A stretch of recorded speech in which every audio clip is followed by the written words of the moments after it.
모셔요. 다 찾았네. 다 한번 같이 읽겠습니다. 자, 로마서 8장 14절에서 17절까지 시작. 그러므로 형제들아 우리가 빚진 자로 돼 자 14절부터 시작. 무릇 하나님의 영으로 인도함을 받는 사람은 곧 하나님의 아들이라. 너희는 다시 무소하는 종의 영을 받지 아니하고 양자의 영을 받았으므로 우리가 아빠 아버지라고 부르짖느니라. 성령이 친히 우리의 영과 더불어 우리가 하나님의 자녀인 것을 증언하시나니 자녀이면 또한 상속자 곧 하나님의 상속자요 그리스도와 함께한 상속자니 우리가 그와 함께 영광을 받기 위하여 고난도 함께 받아야 할 것이니라. 아멘. 아멘.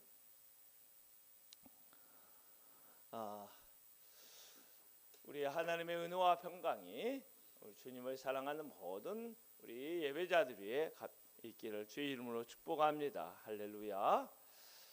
특별히 우리 성령께서 우리의 말씀을 깨닫는 눈과 귀와 마음을 열어주셔서 우리 하나님의 말씀을 통하여 우리 은혜의 지평이 힘있게 열어지기를 주의 이름으로 축원합니다. 오늘은 따라서 해볼까요? 하나님의 영으로 인도함을 받는 사람. 다시 한번 하나님의 영으로 인도함을 받는 사람. 14절 말씀의 첫 부분을 가지고 제목을 잡아서 말씀을 나누려고 그래요. 14절에서 무릇 하나님의 영으로 인도함을 받는 사람은 여기서 하나님의 영이 누구죠? 성령 하나님이세요. 그래서 무릇 하나님의 영으로 인도함을 받는 사람은 곧 하나님의 아들이라 이렇게 말씀하고 있는데 이 말씀을 좀 바꾸어서 누가 하나님의 사람인가 누가 하나님의 자녀인가에 대한 질문에 대한 대답으로 보면 하나님의 영으로 인도함을 받는 사람이 하나님의 아들 하나님의 자녀다라고 하는 것을 우리가 사도 바울이 대답하는 것을 우리가 이해할 수 있어요. 우리가 예수 그리스도를 나의 주님 나의 하나님으로 우리가 영접하면 성령 하나님이 우리 안에 거하시고 우리는 성령 하나님의 인도함을 받으며 우리가 이 땅에 살아가는데 이런 사람을 누구라 부른다? 하나님의 아들이다. 이렇게 이야기하고 있는 것입니다. 저는 먼저 하나님의 영으로 인도함을 받는 것이 무엇인가에 대해서 우리 간략하게 두 가지로 좀 정리하고 좀 말씀을 나눠보려고 합니다. 가장 먼저는 여러분 하나님의 영으로 인도함을 받는다는 것이 뭘까요? 성령 하나님께서 우리를 인도하시는 성령의 인도함을 받는다는 것이 무엇일까요? 우리가 가장 대표적으로 가장 기본적으로 핵심을 이야기하는 것은 말씀을 통해서 인도받는 거예요. 할렐루야. 어떤 것이다고요? 말씀을 통해서 인도받는 것이다. 할렐루야. 하나님의 말씀을 통해서 그 말씀과 함께 인도받는 이것이 성령으로 말미암아 인도받는 삶인데 그렇기 때문에 성령의 인도받는 삶을 살아가는 데 있어서 말씀을 듣는 것이 얼마나 중요한가. 할렐루야. 그리고 말씀을 듣고 그냥 끝나는 것이 아니라 그 말씀의 순종으로 살아가는 것이 얼마나 중요한가를 우리가 생각해야 하는 것이지요. 우리가 예수 그리스도를 믿을 때 신비한 여러 체험들을 많이 하게 되잖아요.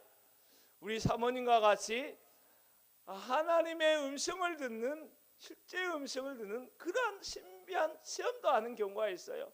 어떤 사람은 전에 이 교회를 세우게 된 이전에 있었던 목사님이가 있었는데 그분이 여기에 교회를 세우게 되는 거예요. 교회를 어디에서 세워야 하는지 이렇게 찾다 보니까 하나님께서 꿈에 이 자리를 알려주셨는 거예요. 환상 중에.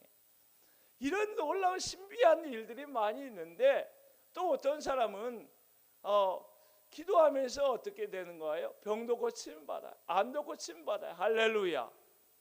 그런 놀라운 신비한 것을 많이 체험하게 되는데, 그러한 어떠한 신비한 체험보다 강력한 체험이 뭐냐면 말씀의 체험이에요. 할렐루야. 성령을 통해 인도받는 말씀에 순종하고 말씀대로 살아내는 것이야말로 가장 강력한 체험이고, 할렐루야, 가장 강력하게 하나님을 만나는 것이다. 우리가 그렇게 우리가 정리를 하면 좋겠어요. 우리 안경 성도가 아멘 소리 하니까 제가 힘이 납니다. 할렐루야. 우리 고판 성도도 아멘 소리가 터질 줄로 믿습니다. 아멘. 자, 우리가 구약을 보면 사무엘 선지자라고 하는 아주 대단한 선지자가 하나 있죠. 그분이 어렸을 때 엘리 선지자라고 하는 사람 밑에서 훈련을 받고 있었어요. 아마 그 7, 8살이 됐나 몇 살이 됐나 모르겠어요. 그런데 하루 아침에 한 번은 하나님께서 이 사무엘에게 찾아오셔서 말씀하신 거예요. 그래서 엘리 선지자가 부른 줄 알고 찾아가서 몇 번 저를 불렀습니까? 저를 불렀습니까? 그렇게 이야기하는데, 엘리 선지자가 이 하나님께서 사무엘에게 말씀하시는구나 싶어가지고 뭐라 가르쳐 주냐면, 하나님 말씀하옵소서, 종이 듣겠습니다, 이렇게 이야기를 하거든요. 그래서 하나님께서 말씀하시는데, 여러분 놀란 것이 뭐냐면 어린 사무엘에게 말씀하셨던 그 하나님이 오늘도 우리에게 말씀하시는 하나님이라는 거예요. 할렐루야. 이사야 선지자에게 말씀하셨던 하나님이 오늘 우리에게도 말씀하시는 하나님이라는 거예요. 바울 사도와 베드로 사도와 우리 선배 목사님들에게 말씀하셨던 그 하나님이 오늘 우리에게도 말씀하시고, 할렐루야, 우리를 말씀을 통하여 만나주시는 참 좋으신 하나님이라 우리가 알 수가 있는 것입니다. 그런데 오늘 이 성령으로 인도함을 받는다라고 하는 것에 대해서 오늘은 이 주어진 말씀에서 우리가 좀 생각해 볼 필요가 있어요. 이 14절의 말씀 앞에 무릇이라는 말로 시작하고 있는데, 무릇이라는 말은 성경원어로 가르라고 하는 말을 쓰고 있어요. 이 말은 뭐냐면 왜냐하면이라고 하는 거예요. 그러면 이 14절의 말씀은 앞에 이야기하고 있는 13절과 긴밀하게 연결되어서 지금 이 말씀을 이야기하고 있다라고 볼 수 있어요. 그래서 이 말씀을 다시 좀 쉽게 넣어서 번역하면 이런 거예요. 너희가 육신대로 살면, 13절이죠. 너희가 육신대로 살면 반드시 죽을 것이라. 우리 한번 13절 14절 같이 한번 읽어볼까요? 시작. 너희가 육신대로 살면 반드시 죽을 것이라. 영으로서 몸의 행실을 죽이면 살리니. 왜냐하면 넣고, 왜냐하면 하나님의 영으로 인도함을 받는 사람이 하나님의 아들이기 때문이다. 이렇게 하는 거죠. 그래서 성령의 인도함을 받는 것은 특별히 어느 영역에서 지금 이야기하고 있는 거냐면, 죄와 싸워가는 그러한 영역에서 성령의 인도하심을 이야기하고 있는 것이라 볼 수 있을 거예요. 할렐루야, 할렐루야. 우리가 죄와 싸운다는 것이 정말 쉽지가 않아요. 죄와 싸운다는 것이 정말 버거워요. 내 마음이 내 마음대로 안 되잖아요. 마치 무엇인가가 내 마음을 콱 붙잡고 끌고 가는 것처럼 나를 통제하고 있는 거예요. 그런데 그런 죄와 싸우기 위해서는 우리의 힘으로 안 되는데 성령 하나님께서 우리를 도와주시는 거예요. 우리의 마음을 주장해 주시는 거예요. 싸울 능력을 주시는 거예요. 그래서 성령 하나님을 의지하면서 성령 하나님의 인도하심을 받으며 죄와 싸워 승리하게 하는데, 이것이 바로 오늘 사도 바울이 여기에서 이야기하고 있는 성령 하나님의 특별한 인도하심이다 라고 이야기를 하고 있는 것입니다. 우리가 성령 하나님의 인도하심을 받게 되면 우리가 좋은 믿음의 배우자를 선택하고 좋은 직장을 구하고 좋은 집을 얻게 되고 많은 돈을 벌어서 마치 부자가 되는 것과 연결시킬 때가 참 많이 있습니다. 물론 우리를 사랑하시는 하나님께서 우리가 살아가는 삶의 작은 문제마다 너무나 많은 관심을 가지고 있기 때문에 우리가 어떤 것을 선택하고 어느 길로 걸어가는지 하나님께서 지켜보시면서 때로 그 길로 가면 안 된다, 그 길로 가는 것은 보기에 좋아 보여도 멸망하는 길이다, 이렇게 말씀하시면서 좋은 길로 인도하실 때가 정말 많아요. 그런데 성령 하나님의 인도하심을 이와 같이 세상적인 성공과 번영과 잘되는 것과 연결시키는 것은 너무나 좁은 생각이라고 하는 것입니다. 성령의 인도함을 받는 것은 기본적으로 우리에게 말씀하시는 하나님의 말씀을 듣고 그 말씀에 순종하여 아멘하여 나아가도록 하는 그러한 것입니다. 할렐루야. 특별히 성령 하나님의 인도함을 받는다는 것은 우리가 참 싸워가기 힘겨운 죄와의 싸움 가운데서 성령 하나님의 도와주심으로, 성령 하나님의 인도하심으로 내 마음이 통제되어지고 내 마음이 정리되어지고 하나님의 영광을 위하여 승리하는 거룩한 삶을 살아가는 것입니다. 할렐루야. 이런 놀라운 은혜, 이런 변화를 통해서 강력한 영향력을 우리가 이 세상에 주고 있는 것입니다. 우리가 부유함을 가지고, 우리가 가지고 있는 물질적인 부유함, 세상적인 성공으로 세상을 변화시키고 세상에 영향력을 끼치는 것이 아니라 하나님의 말씀에 순종함으로 세상을 변화시키고 영향력을 끼치고 죄와 싸워가는 거룩한 삶의 변화를 통하여 세상에 영향력을 끼치는 하나님의 사람이 되는 줄로 믿습니다. 우리 모두가 그러한 하나님의 사람이 되고 그러한 교회가 되기를 주의 이름으로 축원합니다. 아멘. 그런데 14절 말씀에 보니까 전반부는 하나님의 영으로 인도함을 받는 사람에 대해서 이야기했는데 그 다음에는 하나님의 아들이라는 말이 나오잖아요. 그래서 15절부터 17절은 하나님의 아들, 어떻게 하나님의 아들이 되지? 하나님의 아들이 가지고 있는 특권은 뭐지? 하나님의 아들로 이렇게 살아가는 것은 어떤 놀라운 일이 있을까? 여기에 대해서 15절부터 쭉 이야기하고 있는 거야. 우리 한번 이런 말씀을 좀 15절부터 쭉 이야기하고 있는데 그 핵심에는 뭐가 있느냐면 성령 하나님께서 우리를 하나님의 양자로 삼아 주시게 하는 영으로 우리에게 오신다는 거예요. 그래서 우리를 하나님의 양자, 하나님의 자녀가 되게 하신다라고 하는 건데 이 15절에 17절의 말씀을 좀 깊이 이해하기 위해서는 당시 그리스 로마 사회에 있었던 관습적인 그 관습, 양자 삼는 관습에 대해서 우리가 조금만 기억할 필요가 있어요.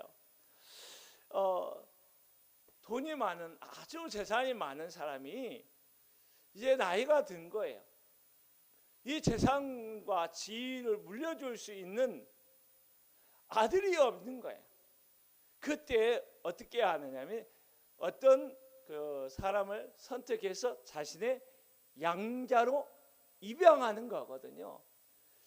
이 사람을 입양했을 때 법적인 즉각적인 몇 가지 효력들이 발생하게 되는데 첫 번째는 내가 양자 삼으려고 하는 사람의 빚이라든지 채무관계라든지 법적인 것들이 다 변제되고 해결되어지고 그 양자될 사람이 가지고 있었던 모든 책임을 누가 지게 되는 거예요?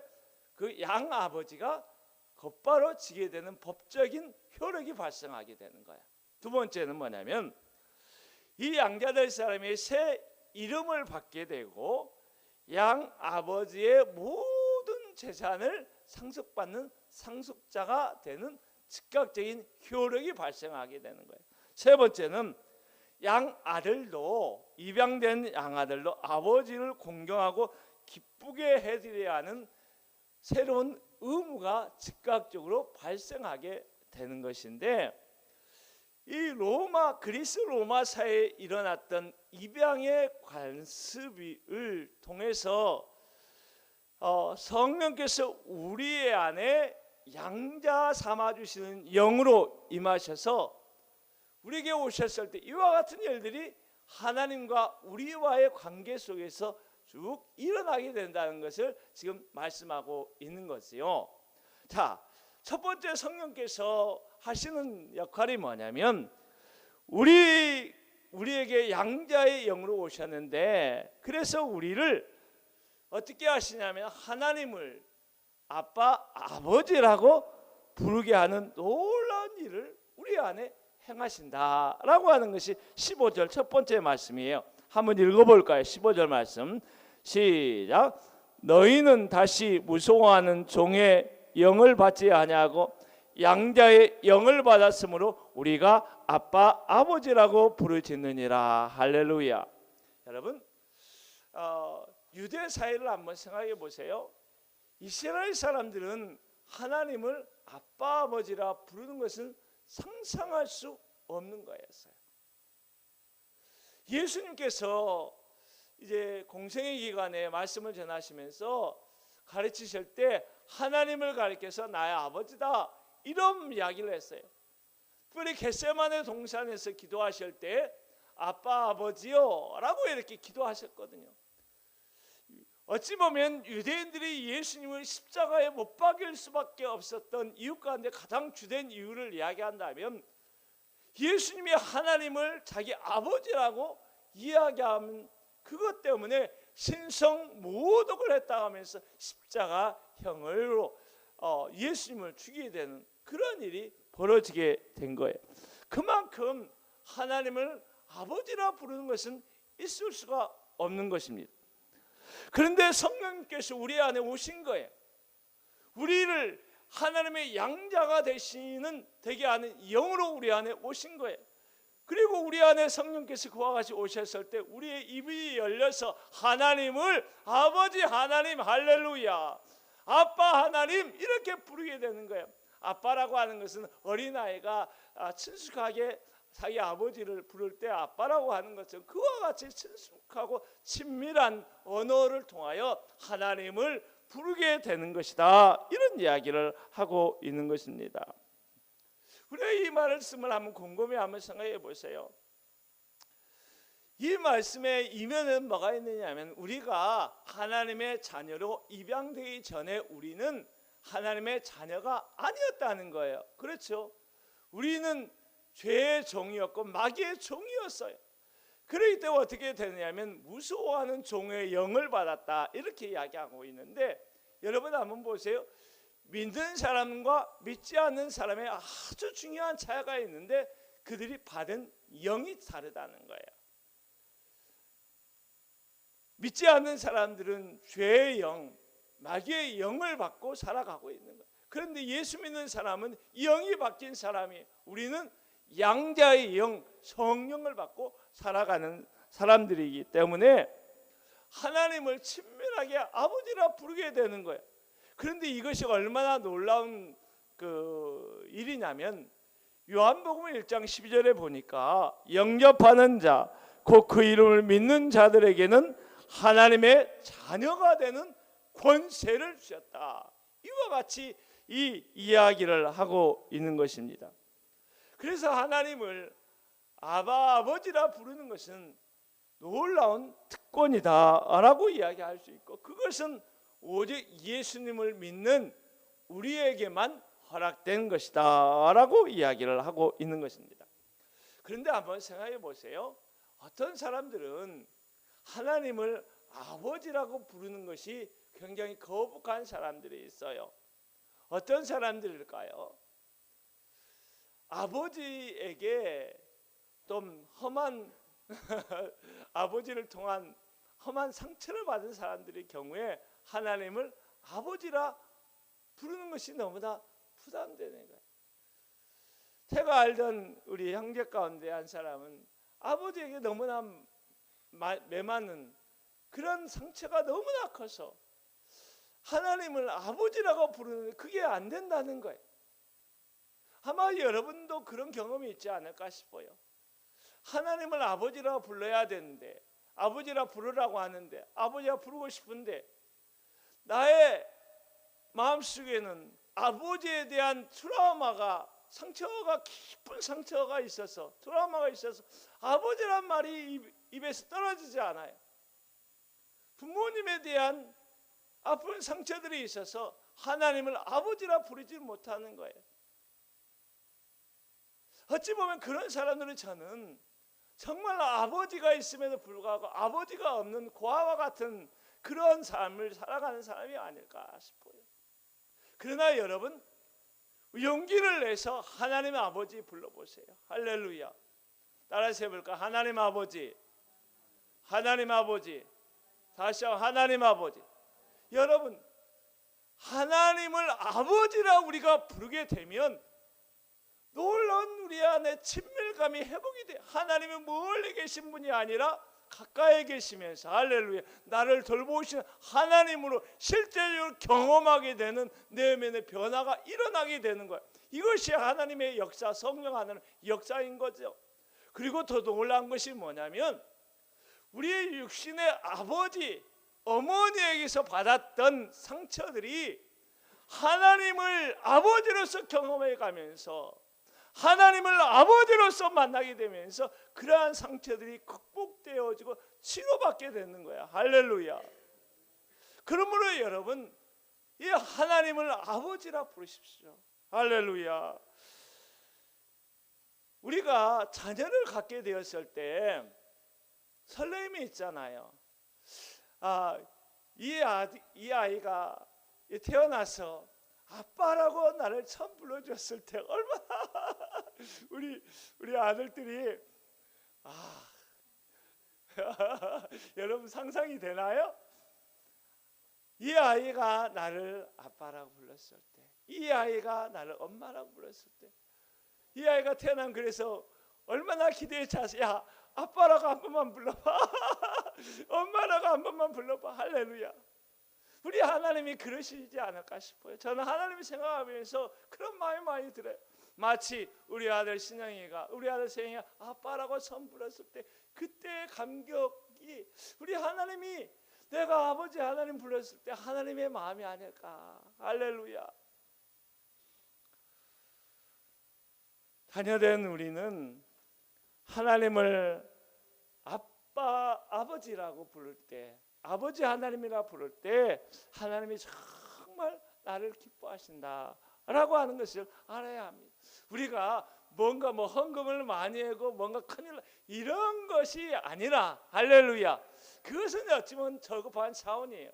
진짜 중요한 것은 하나님 아버지 하나님 땡깡 부리는 어린아이처럼 하나님 앞에 나아가는 그런 것을 우리 하나님은 너무나 기뻐하시지 않을까 싶어요.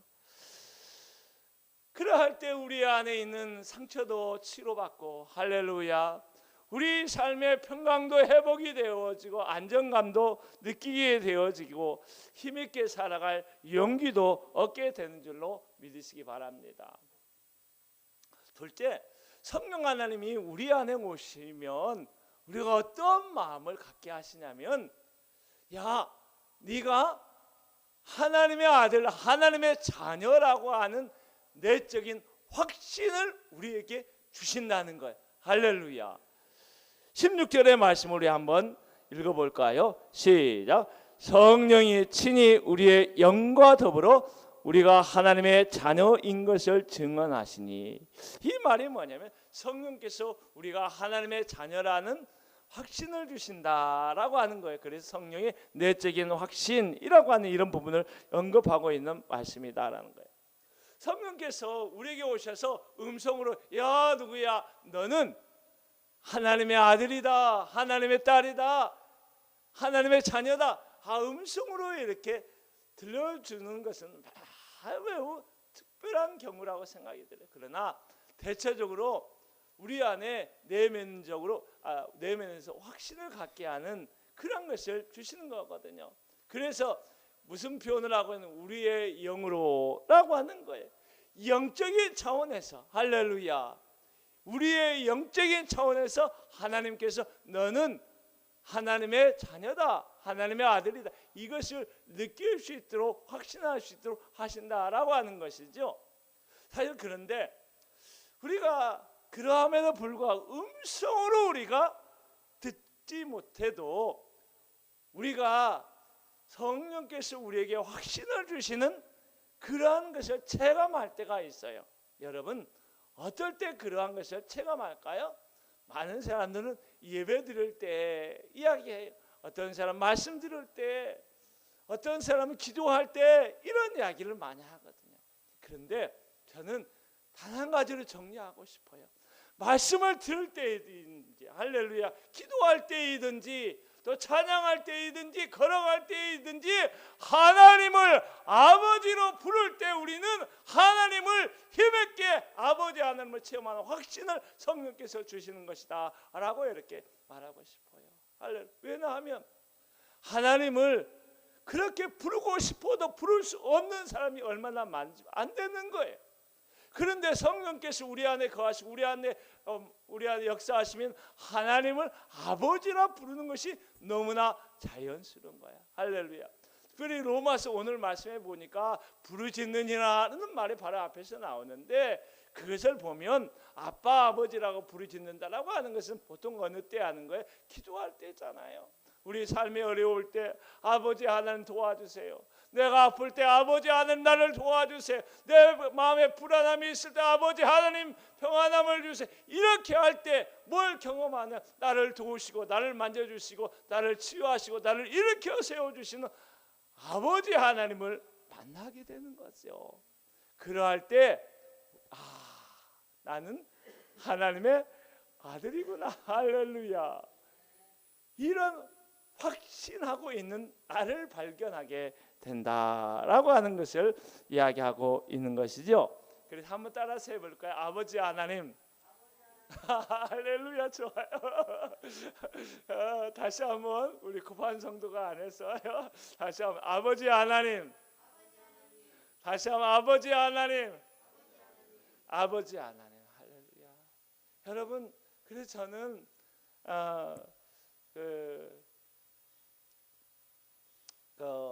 아버지 하나님을 자주 불렀으면 좋겠어요. 제가 군대에 있을 때 저기 고성 쪽에서 근무를 했거든요. 고성 쪽에 근무했는데 후배로 들어온 애가 성악을 전공한 친구였어요. 그 친구는 결혼해서 아이까지 낳고 군대 온 거예요. 근데 그 친구가 이렇게 크리스찬이었었는데 같이 기도하는데 아버님 하고 이렇게 기도하는 거예요. 하나님, 아버지 하나님 많이 들었어도 아버님 이렇게 하고 이렇게 기도하는 거 내가 처음 들어가서 좀 웃었는데 참 제가 잊지 못할 그런 기억이 있어요. 그래서 우리 아버지 하나님 그리고 어린아이 아빠 아버지 할렐루야 그렇게 자주 불러가면서 하나님을 뵙기를 축원합니다. 그런데 세 번째는 우리 성령께서 우리 안에 임하셔서 우리가 하나님의 자녀가 되었을 때 성령 무슨 말씀하고 있는 17절에 보면 다 같이 한번 읽어볼까요? 자녀이면 시작. 자녀이면 또한 상속자요 곧 하나님의 상속자요 그리스도와 함께한 상속자니 우리가 그와 함께 영광을 받기 위하여 고난도 받아야 할 것이니라. 이렇게 이야기를 하고 있어요. 예수 그리스도를 여러분 나의 하나님, 나의 구원자, 나의 주님으로 여러분 믿고 있지요. 할렐루야. 아멘 한번 해보세요. 아멘, 아멘, 아멘. 그러면 그 예수 그리스도를 믿는 사람은 그 한 사람도 예외 없이 하나님의 상속자다. 할렐루야. 이런 이야기를 하고 하나님의 기업을 물려받을 하나님의 상속자다. 이렇게 이야기를 하고 있는 것이죠. 아멘. 자, 베드로전서 1장 14절에 보니까 우리가 물려받을 기업 또 하나님의 기업에 대해서 이야기하고 있는 것이 있는데 뭐냐면 썩지 않고 더럽지 않고 쇠하지 아니하는 유업을 있게 하시나니 우리가 물려받은 기업은 뭐예요? 썩지 않는 거예요. 더럽혀지지 않는 거예요. 쇠하지 않는 기업이라고 하는 거예요. 그것이 하늘에 간직된 것이라고 하는 거예요. 이 기업을 우리가 물려받게 된다라고 하는 거예요. 여러분 한번 생각해 보세요. 아무리 대단한 기업이라도 100년 이상 가는 기업이 많지 않아요. 우리가 한국기업이 정말 대단한 기업이었잖아요. 그런데 그 기업이 한순간에 부도가 나잖아요. 아니, 대기업이니까 좀 잘 나가고 영원할 것 같은데 그게 아닌 거예요. 아무리 대단한 기업이, 오너가 대단한 기업과 정신과 탁월함을 가지고 경영을 해도 100년 이상 가는 기업이 많지 않은 거예요.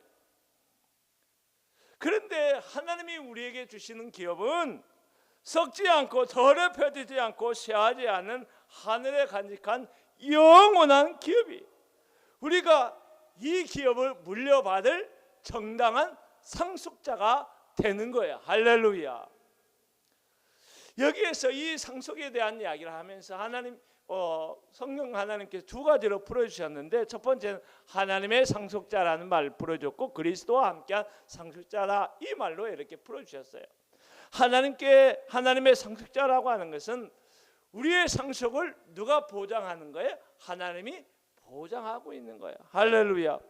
그렇기 때문에 우리의 상속권은 너무나 안전하다는 거예요. 사람은 상황이 바뀌면 약속도 휘조각 만들 때가 있지만, 하나님은 능력이 많으신 분이고 거짓이 없는 분이시기 때문에 우리의 상속을 이렇게 하나님이 보장하고 있다라고 하는 거예요.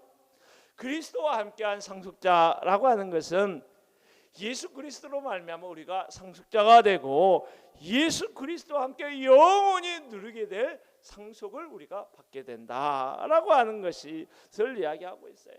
간혹 우리가 살다 보면 실패를 경험할 때가 많잖아요. 내 인생이 깜깜한 암흑과 같고 내 인생 전체가 빈털털이 거짓말 같은 인생이 아닌가라고 하는 자괴감이 들 때가 있잖아요. 남들은 삐까삐까하는 그런 집에 사는데 나는 왜 이런 집에 살아? 할렐루야. 남들은 너무나 행복하게 살고 막 사는 것 같은데 나는 왜 이렇게 날마다 싸우며 살아?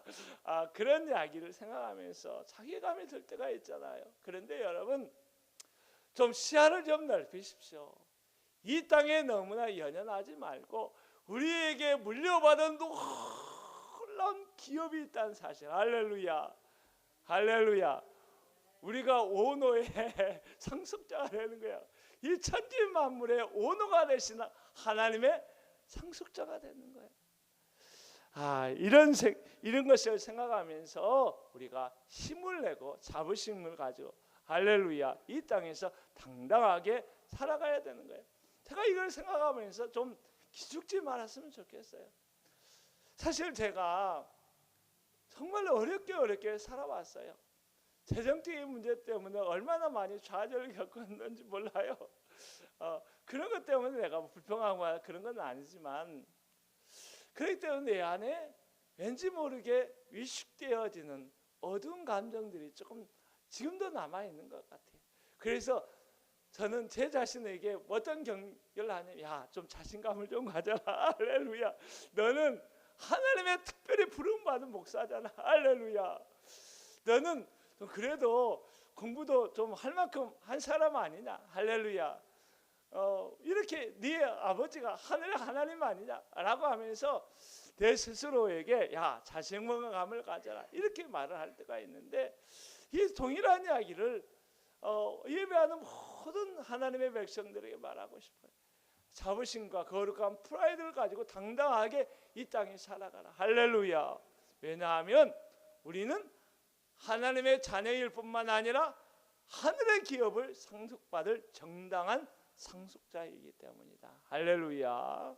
자, 우리 말씀을 좀 요약해서 정리하고 마무리하죠. 첫 번째 오늘 이야기한 것이 뭐냐면,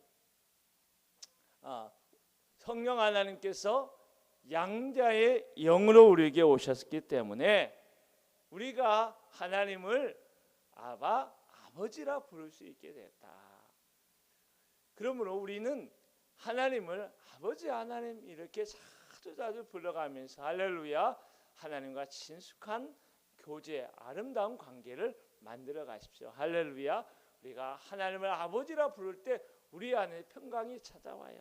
하나님을 아버지라 부를 때 내 삶의 문제에 대해서 두려워하지 않아요. 할렐루야. 두 번째는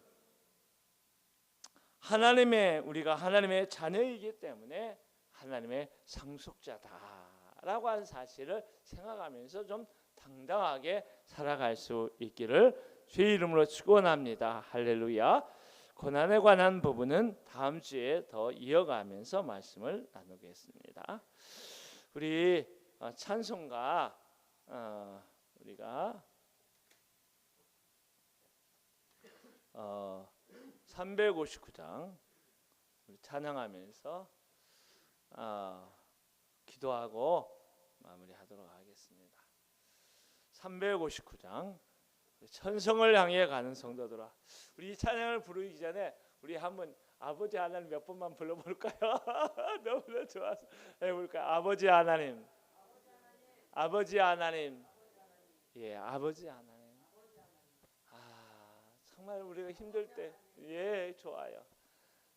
그래요. 우리 359장.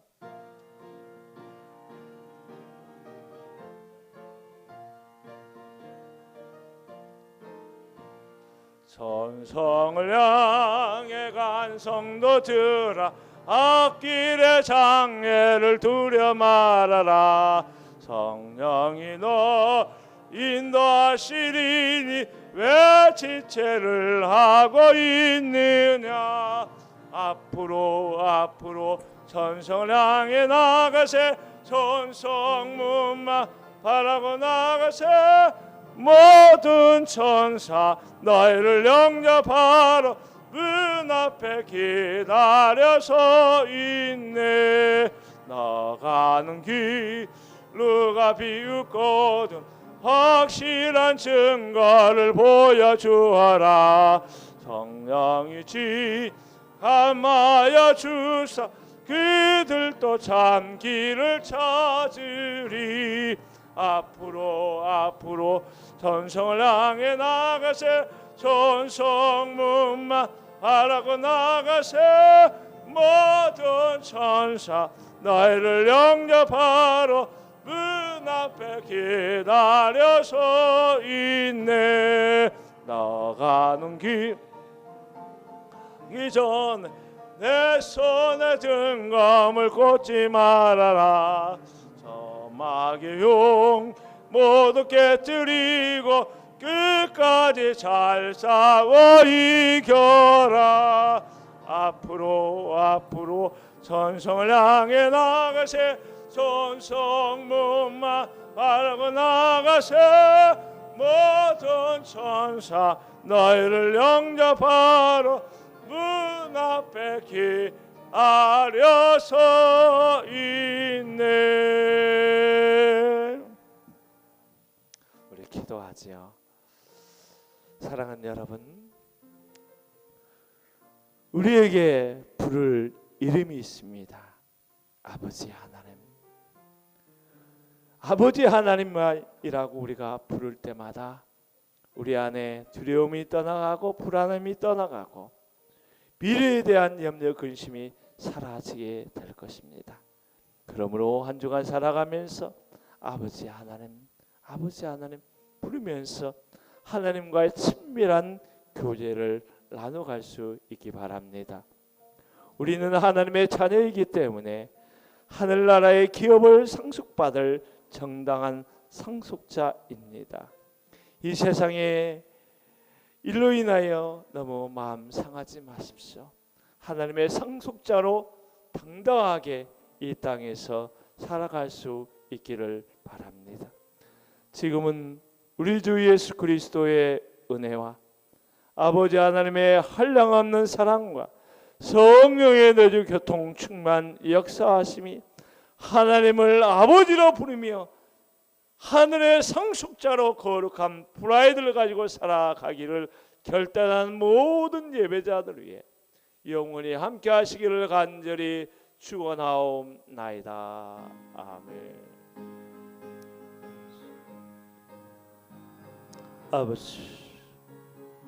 아버지 하나님, 아버지